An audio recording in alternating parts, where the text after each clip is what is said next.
So you are Noguchi? Yes, I work at Noguchi. So when the samples come, they come to you? Yes, they come to me. And those who take the samples, yes. What do you talk to them before they go take the samples, and what do you tell them? So the people who collect the samples, they have been trained. So they have been trained as to what samples to collect and how to transport the samples to the lab. So we do a lot of training for various sites, teach them how to collect the nasopharyngeal and then the oropharyngeal swabs. What's that? So Joyce was explaining, so we collect nasopharyngeal swabs, so from the nasal area, and then oropharyngeal swabs from the throat, the back of the person's throat. So you're taking 2 samples? Depends. If you cannot take one, either one is fine. Sometimes it's difficult because the person's nose is blocked and all that, so you can't really take an nasopharyngeal swab. But when it is clear, you can take both, or either one is also accepted. Wow. And it works fine. Just wasn't sure whether it's painful for the... So it's not painful, it's uncomfortable. For the patient? For the patient, yes. So don't cry? No, so when you take a nasopharyngeal swab, the person tears a little bit. So you get tears in the person's eyes. This means that you have taken a really good sample. And then when you take an oropharyngeal swab, the person makes a gagging sound, like a gag, like to a gag reflex, yeah. That shows that you have also taken a good sample. So it's not painful, it's just uncomfortable. When the sample is taken with it's a spatula? No, a swab. A swab? Yes. Where is it put, on a glass? No, so once the swab is collected, it is placed in a transport medium. Like a test tube? So a test tube containing transport medium. Okay. So the medium contains like antifungals, antibacterial, things that don't make bacteria and fungi grow, and then also to maintain the virus so that we can Then what happens? They write the name of the yes. patient on it? Yes, yes. So correct name, full name? Well, the name is written, the name is supposed to be written on the vial or some form of identification. So if you want to write the patient's name, at least a number. So if Paul is like number 1, you can put 1 on the tube, and then on the data collection form, you can put the person's name and identify that this form belongs to the sample. So when the sample comes to you, yes. You don't really know who it is? Unless you are actually looking at the names, you don't really know. So when you test a sample and it's negative, you say, you report on it and say sample number 1 is negative? Yes, yes. So then it is linked to the person whose sample it is. So if a sample is taken from an important person and it comes to you, won't know. If they don't write the name, you will know. Yeah, if they don't write the name, I won't know. I see. Yes. Oh, that's interesting. Yeah. Okay, what process then do you take these samples through? So if you receive 5,000. Yes. So once the samples come, we have set up like a nice system at Noguchi. So at the gate, the person who is carrying the sample is supposed to log in where the samples are coming from and how many samples they have. So once this is done, it comes down to the advanced research labs where we are actually doing the testing. And here we also have few members of the team. They are checking how many forms matching to how many samples are coming in, and now we have two streams of testing we are doing. So the targeted contact tracing and also samples from the clinics. So they differentiate between which samples are which, and then the samples come to the lab. They come to us in the lab. So once they come in the lab, we sort the samples out. We match the samples to the forms. So whose sample is this? Is this Paul's sample? Is this my sample? Is this whose sample? We do this matching, and then we give these samples IDs. So they are like 22, 23, 24. They follow like this. And then once we have the lab IDs, then it goes into testing. So Prof was talking about the genetic material. We isolate this genetic material. And then the testing we are doing is their nucleic acid amplification test. So we want to amplify, make more copies of the nucleic acid so that we can see. Joyce was saying that you can't actually see these things with your eyes. But once you are able to multiply them enough, you are able to multiply the nucleic acid enough, you can see it, not physically like this, but the machine, like we have a real-time PCR machine, we put these samples in together with a cocktail of chemicals and everything. So this will help us to multiply the genetic material. And once it is multiplied, on the real-time PCR machine, you can see really nice curves that show you that this person has the virus or not.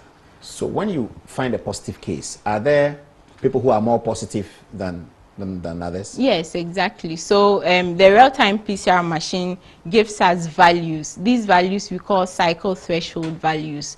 So when we run like a cycle of 45 cycles, so the higher the cycle threshold value is, it means the person has less virus. So if the person, like the cycle threshold value is 37, 38, then it means this person has less virus. But if it is like 18, 19, 20, then this person is has a bit more virus than the other person. And then this kind of sample, this one with a really low cycle threshold value, can easily go into sequencing because there's a lot more genetic material there for. But does it mean that person is sick at that stage? Is gone beyond mild? So we are hearing that most of these cases actually are very mild infections. Like the person manifests really mild infections. Sometimes when you see the cycle threshold value, you know that really this person has a lot of virus. But then I don't know the patient or anything, but we hear most of the infections are quite mild. Okay, the table shows that there are only 2 people who are critically unwell of the 600 and something. Yeah. So when the samples come in, you conduct the test by the period that they came in. So those who come on Monday, they will receive their results first. Yes. Before Tuesday. Yes. Hopefully. Some of the hospitals are complaining that when they send you samples of people who are ill, you still put it in the queue, and so they wait a long time and they don't get the results. So what is happening now, like I told you about the 2 streams, but what happens is that sometimes when the samples are coming in, we are alerted that this person is in critical condition, this person is this person is that, and then we prioritize those samples because currently we are receiving up to 5,000 samples a day in the lab. So you've been prioritizing? Yes. Who gives you that alert? From the hospitals. So when they're sending samples, they would call and say, oh, we have this patient, they're on admission or their condition is critical, so kindly prioritize the sample, and then we try to do that.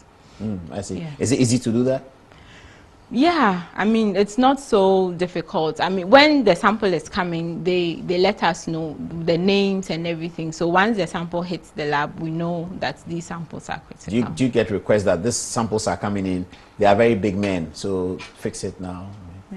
I don't want to make any comments on that. Yeah. I understand. You don't have to make any comments. Yes, I cannot. That's okay. So, have you been working day and night to achieve such? Oh, yes. So currently we are working in 3 teams. Each team is made up to 40 people.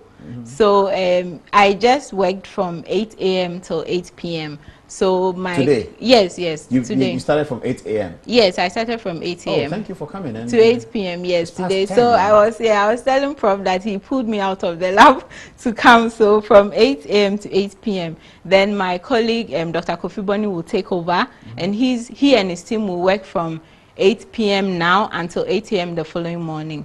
And then Dr. Mrs. Boni will take over from 8. Is that Kofi Boni's wife? Yes. Okay. So she will take over from 8 a.m. until 8 p.m. until my team takes over again from 8. So 24 hours there are people in the lab. Oh, we thank you for 24 that. hours. Yes, there are people. Yeah, there are people in the lab. Work. Yeah. And you decided to do it without questioning? No. When you are testing the samples, are you at risk yourself? So I'm probably more protected in the lab than if I'm working on the street. So we are in full gear. We have lab coats, we have nose masks, we have face shields. We are completely protected. So in the lab, how do you communicate with your colleague in the lab? In the lab, we talk normally. So we wear N95 masks, and so then I can we hear talk. You when you're talking. Oh yes, you can hear me when I'm talking. Yes, okay. And then we talk. So it's a biosafety level 2 virus. So we handle it under biosafety level 2 conditions. So it's fine. And you have your PPEs. You're not in short supply. No. Where did you get it from? So my boss, Professor William Kwabnampofu, provided them for us. I think from some funding and also some from the Ghana Health Service, from the government of Ghana, yes. But if you have to test another 40,000, can you go on? Do you have the strength? Yeah, I mean, we have the strength and the capacity, because once a team works for 12 hours, they rest for 24 hours before they continue working again. So that is fine. And we need like more logistics, more consumables to be able to work with. So it's funding, you know. So the things we are working with, they are rapidly running out. I mean, we've tested more than 37,000 samples. This is really a lot, and this is within 3 weeks. Yeah. You know, yeah. So that's everything. Amazing. I don't know how yes, you do it. Yes. Yeah, I mean, we are always surprised when we see the numbers that within 3 weeks we have been able to test 37,000 samples. This is really a lot of work done. When you are testing in the lab and I'm looking at you, would I see you typing, or would I see you looking? Would I see you writing? What do you do? You would see me writing, you would see me pipetting, like moving things from one place to the other. You'd see me probably chasing my colleagues all over the place looking as for physically stuff. Running through the lab? Not running, but like asking them for stuff, you know, where is this, where did you put this, you know, that kind of thing. Yeah. So when you see a positive sample, do you get sad?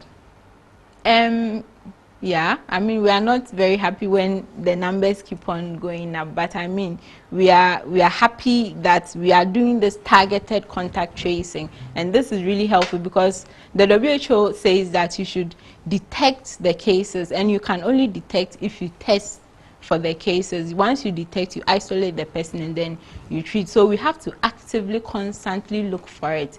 And so, I mean, we are not too happy when we see the numbers going up, but we are happy that at least we are able to detect these cases and that something will be done about it and try and halt this thing in its tracks. So when you go home for the 24 hours and you are enjoying the lockdown, do you watch Netflix or you watch Metro TV? Oh, or you watch TV I'm a Netflix and chill person, so I'm always on Netflix. Yeah. What is chill, by the way? Oh, I don't know. It's just Netflix and lying in bed and reading a book or something like that. Yeah. Netflix down. And chill. Yeah, just you know, adrenaline going down and everything until I have to go back to the lab. And then you put up Netflix and then you are ready to go. Yes. Ah, I see. Yeah.